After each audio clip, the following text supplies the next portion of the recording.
சவுதியில் உள்ள உம்ரா மற்றும் விசிட் விசா பயணிகளுக்கு அவசர எச்சரிக்கை விடுக்கப்பட்டுள்ளது.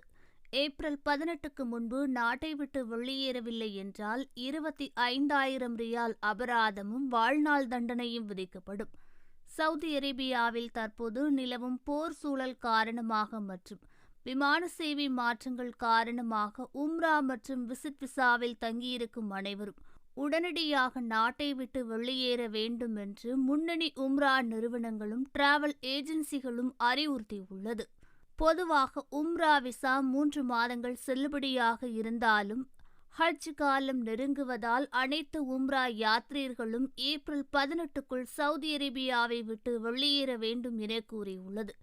இந்த காலக்கெடுவை மீறி தங்கியிருப்பவர்கள் மீது சம்பந்தப்பட்ட உம்ரா நிறுவனங்கள் தலைமறைவு வழக்கு மற்றும் விதிமீறல்களை எடுப்பவர்களுக்கு 25,000 சவுதி ரியால் வரை அபராதங்கள் விதிக்கப்படலாம் என கூறியுள்ளது. காலாவதியான விசாவுடன் தங்கியிருப்பவர்கள் நாடு கடத்தல் மையம் மூலம் கைரேகை பதிவு செய்யப்பட்ட பிறகே அவர்கள் வெளியேற்றப்படுவார்கள் என கூறியுள்ளது. இதேபோன்று விசிட் விசாவில் உள்ளவர்களும் விமான ரத்து அல்லது தாமதங்களை காரணம் காட்டி எந்த சலுகையும் இதுவரை அறிவிக்கப்படவில்லை.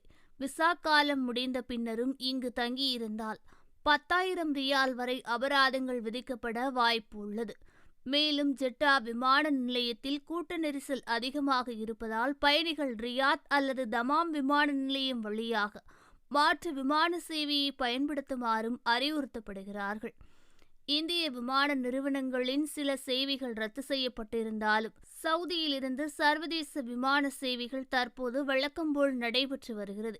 எனவே பயணிகள் தங்களுக்கு கிடைக்கும் விமான சேவையை பயன்படுத்தி தாமதமின்றி நாடு திரும்புவது பாதுகாப்பானது என எச்சரிக்கைகளை தற்போது பயணிகளுக்கு விடுத்துள்ளது.